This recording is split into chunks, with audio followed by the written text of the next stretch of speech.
wanted a way to share the gospel with people that I meet at comic book conventions. Like when I start talking about it, I don't go right into, hey, this is a faith-based. And sometimes I do now. It doesn't even matter anymore. Like I started my YouTube channel, and I'm just gonna go hard at Alpha and whatever comes out. And I'm not trying to hide that he's a faith-based. It has faith-based elements in it. It just does, And as I try to pitch the story to them, I don't hide that, he goes through a spiritual journey and that he has to find Christ in order to activate the suit and stop the devil from taking over the world. And, the most disheartening thing is that the Christians who come up and they hear it, go, that's awesome, man. And then they walk away. They never buy it. Yeah, dude. Christians, they'll stick around and they go, hey, that sounds kind of cool. Let me give it a try.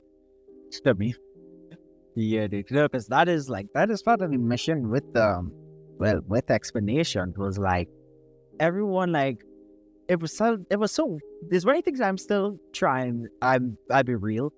Even though the channel is at 4,200 subs and everything, it's still one of the things that I still don't understand with some of the audience at times. So like the Christian audience, like some people, and it's not talking about the Xplanations audience in particular, but just you hear a lot of people. I think that was the song bites I opened the remnant, the podcast that they would build with on, like Bill and I went on a little rant. Is like you hear people crying out against woke media and this and that and the other, saying like, oh, they're siphoning Christian values out of this stuff. And that was never my argument with my reason for going into looking to gather up Christian fiction. My thing was like I was tired of seeing some stories like the Bible being blasphemed with some of my favorite fictional stories, and some people were like, oh well, we could just look past it, and for me it was like, well, no, like I couldn't just look past it. So I'm like, well, you be led by your conviction once your conviction is being led by the Bible, and I'll be led by mine, or what I know that God is, what I know God has laid on my heart. And a lot of people have be crying out for Christian entertainment, and then it's like, well, look, we have Christian entertainment here, and it's like, well, $5 is a little bit too high or something. And I'm just like, dude, no, like I don't want, like I'm just straight up, I don't want to hear that.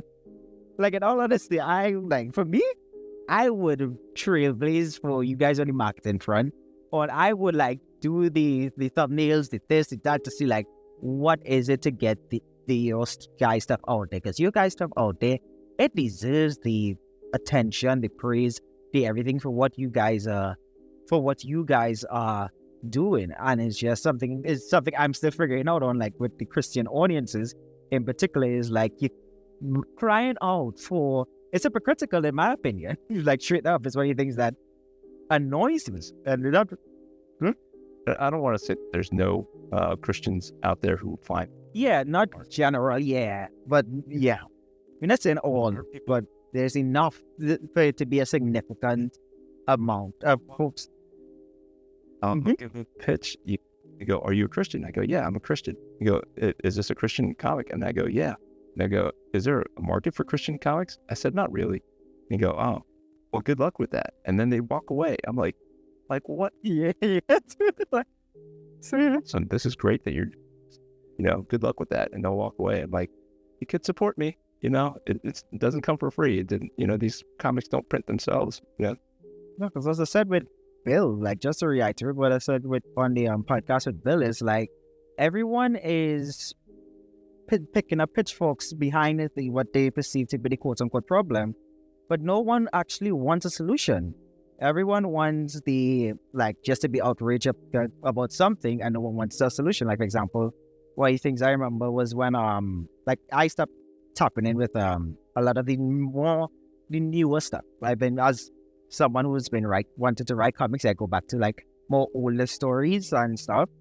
And I remember when a lot of the, the whole like woke outrage stuff folks from my church who've never watched a DC movie or a DC comic or a DC anything was sending me the John Kent with the rainbow Superman insignia, and like, Xavier, look what they're doing to comics. I'm like, I don't read those things. It's not within my sphere. I have like, I think it's over.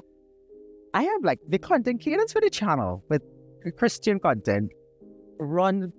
I could run the channel at my current pace for like until 2020.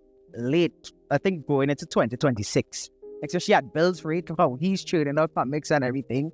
And it's like to hear that everybody's still, yeah. For our numbers by the end of the year, and I have a vision of having another one side by side, but it's all cost money. Like there's stories that I want to tell. I brought on a writer, and so he's helping out, and he's got some great stories, and I want to do them. But I, as an artist and as a full-time employee of another company, full-time. Yeah. I got a wife and 3 kids, and it's not. I don't have endless time, but I do see the need for good entertainment. Gospel infused entertainment, as David says. Yeah. And everyone is like crying out for it, but no one wants to support it when it's actually presented before them. Because that was one of the things when I started the comic reviews. It was like everyone says all Christian entertainment is garbage, and I'm like, have you guys seen what James did with Alfred? Have you guys read Evan David's writing? I'm like, the man is the best. Like, no, not to you, James, or anybody like Joe or anything, but like, I'm a big Evan David fan. I think everyone knows it by now with each other. And I'm like, for people to still go out to say that things that Christian entertainment is still like cheesy hockey and whatnot is disingenuous.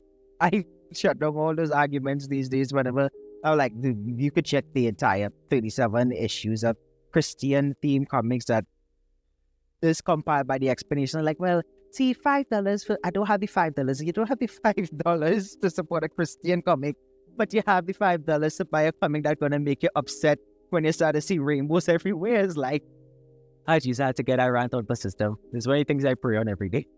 But yeah, I had to get that.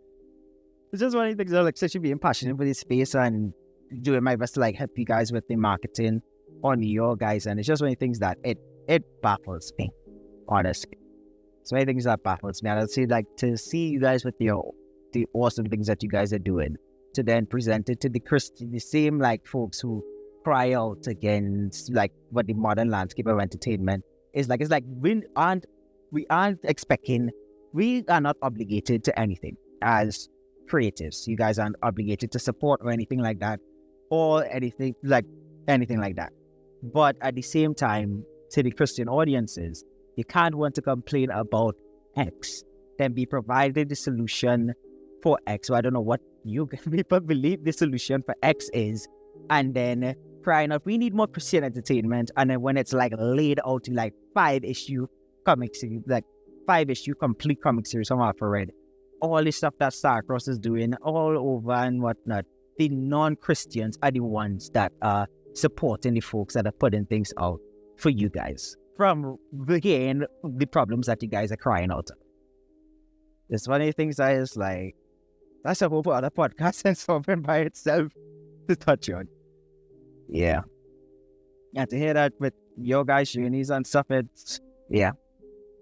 Yeah. Mm-hmm. I have found that the independent community is very welcoming. They're not afraid to pick up Alpha Red, even when they understand that it's faith-based, that has faith-based elements in it. And I tell them he's got to accept Christ before the end of the series, or else he can't save the world. They're like, wow, that sounds kind of cool. And then they'll buy it, or they'll talk about it. They'll ask me about it. Whereas, I haven't, I don't know if there's not enough of us out there, or if there are people who, I don't know, it's hard to explain, Oh yeah, I completely, yeah. you go onto these Facebook pages, the Christian Facebook pages, and you see all kinds, and you're like, okay, like why aren't they moving forward? Why don't people react to what they're posting? And you just have to figure out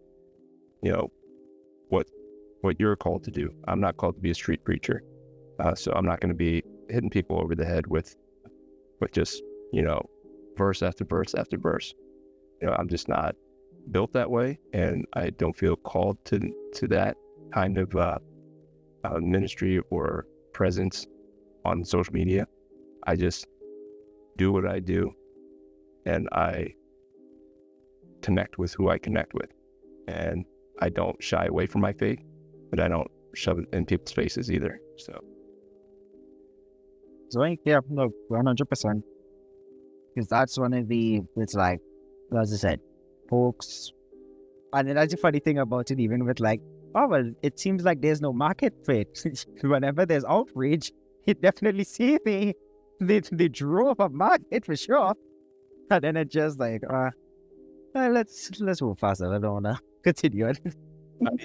There's definitely a market for like faith-based entertainment, because you look at Angel Studios, they're the chip, all that stuff.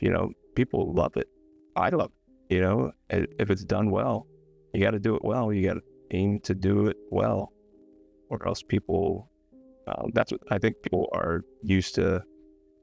Quality and standard being super good. You eye roll every time you see a new Christian movie about some baseball team or something. You're like, oh boy, another baseball, another otherwise. Okay, another Christian police drama. Okay, So it's it's something that we have to kind of fight through, and Christian creators need to just step up and use their gifts the way that God wanted them to, and not, God saved me from working at Marvel and DC and all that. It's not going in a direction that I would have wanted to be around, but if my livelihood depended on it, like, would I have been strong enough to walk away?